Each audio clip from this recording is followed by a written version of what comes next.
ನಮಸ್ಕಾರ. Teju veg recipe ಚಾನಲ್ಗೆ ಸ್ವಾಗತ. ಇವತ್ತು ನಾನು ಗೋಧಿ ಹಿಟ್ಟಿನಲ್ಲಿ ದೋಸೆನ ಮಾಡ್ತಾ ಇದ್ದೀನಿ. ಇದಂತೂ ಬಹಳ ರುಚಿಯಾಗಿರುತ್ತೆ. ಬನ್ನಿ ಇದನ್ನು ಹೇಗೆ ಮಾಡೋದಂತ ಇವಾಗ ನೋಡ್ಕೊಬರೋಣ.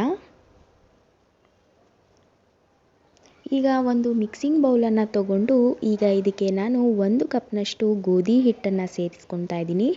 ಸೇರಿಸಿ ಇದಕ್ಕೆ ಒಂದು 1/4 ಟೀ ಸ್ಪೂನಷ್ಟು ಅರಿಶಿಣ ಪುಡಿನ ಕೂಡ ಸೇರಿಸ್ಕೊಂಡು ರುಚಿಗೆ ತಕ್ಕಷ್ಟು ಉಪ್ಪನ್ನು ಕೂಡ ನಾನಿಲ್ಲಿ ಆ್ಯಡ್ ಮಾಡ್ಕೊತಾ ಇದ್ದೀನಿ. ಅರಿಶಿಣ ಪುಡಿ ಆಪ್ಷನಲ್ಲು, ಬೇಕು ಅಂದರೆ ಸೇರಿಸ್ಕೊಳ್ಳಿ, ಹಾಕಿದ್ರೆ ಒಳ್ಳೆ ಕಲರ್ ಬರುತ್ತೆ ಅಂತ ದೋಸೆಗೋಸ್ಕರ ನಾನು ಅರಿಶಿಣ ಪುಡಿನ ನಾನಿಲ್ಲಿ ಸೇರಿಸ್ಕೊಂಡಿರೋದು. ಬೇಡ ಅಂದರೆ ಸ್ಕಿಪ್ ಮಾಡ್ಕೊಬೋದು. ಈಗ ಇದಕ್ಕೆ ನಾನು 1 ಈರುಳ್ಳಿನ ಸಣ್ಣದಾಗಿ ಹೆಚ್ಚಿಟ್ಕೊಂಡಿದ್ದೀನಿ. ಹಾಗೆ ಒಂದು ಹಸಿಮೆಣಸಿನ್ಕಾಯಿ ಈ ರೀತಿ ಸಣ್ಣದಾಗಿ ಹೆಚ್ಚಿಟ್ಕೊಂಡು ಹಾಕ್ಕೊಂಡಿದ್ದೀನಿ.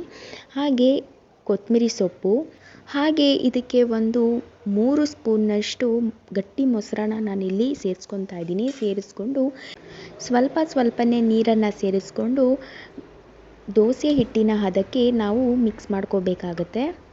ಈಗ ನೀವು ನೋಡ್ತಾ ಇರ್ಬೋದು, ನಾನು ಈ ರೀತಿ ಸ್ವಲ್ಪನೇ ನೀರನ್ನು ಹಾಕಿ ಚೆನ್ನಾಗಿ ಮಿಕ್ಸ್ ಮಾಡ್ಕೊತಾ ಇದ್ದೀನಿ. ಜಾಸ್ತಿ ತೆಳ್ಳಗೆ ಮಾಡೋಕ್ಕೆ ಹೋಗಬೇಡಿ. ಈ ದೋಸೆ ಹಿಟ್ಟು ಬರುತ್ತಲ್ಲ, ಅದಕ್ಕೆ ನಾವು ಇದನ್ನು ಕಲಿಸ್ಕೊಂಡ್ರೆ ಸಾಕಾಗುತ್ತೆ. ಈ ರೀತಿ ಗಂಟಿಲ್ದೇ ಇರೋ ರೀತಿ ಚೆನ್ನಾಗಿ ನಾವು ಮಿಕ್ಸ್ ಮಾಡ್ಕೋಬೇಕು. ನೀವೇನಾದರೂ ಇದೇ ಫಸ್ಟ್ ಟೈಮ್ ನನ್ನ ಚಾನಲ್ನ ನೋಡ್ತಿದ್ರೆ ದಯವಿಟ್ಟು ಸಬ್ಸ್ಕ್ರೈಬ್ ಮಾಡಿ, ಹಾಗೆ ಪಕ್ಕದಲ್ಲಿರೋ ಬೆಲ್ ಐಕಾನ್ನ ಕ್ಲಿಕ್ ಮಾಡಿ.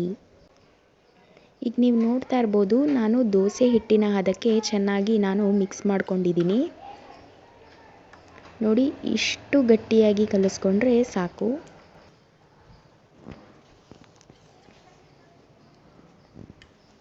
ಈಗ ಇದಕ್ಕೆ ಒಂದು ಪ್ಲೇಟನ್ನು ಮುಚ್ಚಿ 1/4 ಗಂಟೆ ನಾನು ನೆನೆಯೋಕ್ಕೆ ಅಂತ ಇಡ್ತೀನಿ.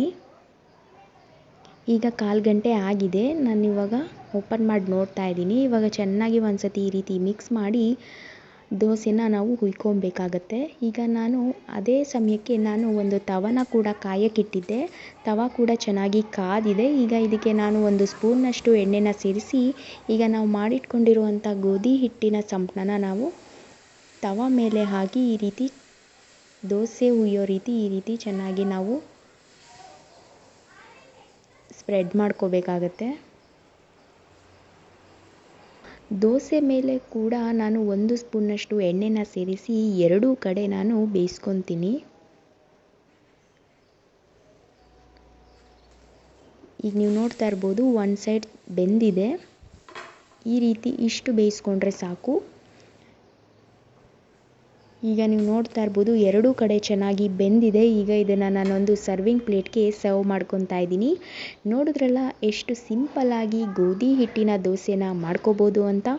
ಈ ರೆಸಿಪಿ ನಿಮಗೆ ಇಷ್ಟ ಆಗಿದ್ದರೆ ಲೈಕ್ ಮಾಡಿ, ಶೇರ್ ಮಾಡಿ, ಹಾಗೆ ಈ ರೆಸಿಪಿನ ಒಮ್ಮೆ ಮನೇಲಿ ಟ್ರೈ ಮಾಡಿ ಹೇಗೆ ಬಂತು ಅಂತ ಕಾಮೆಂಟ್ ಮೂಲಕ ತಿಳಿಸಿ. ಇದೇ ರೀತಿ ಈಸಿ ರೆಸಿಪಿಗೋಸ್ಕರ ತೇಜು ವೆಜ್ ರೆಸಿಪಿ ಚಾನಲ್ನ ಸಬ್ಸ್ಕ್ರೈಬ್ ಮಾಡಿ.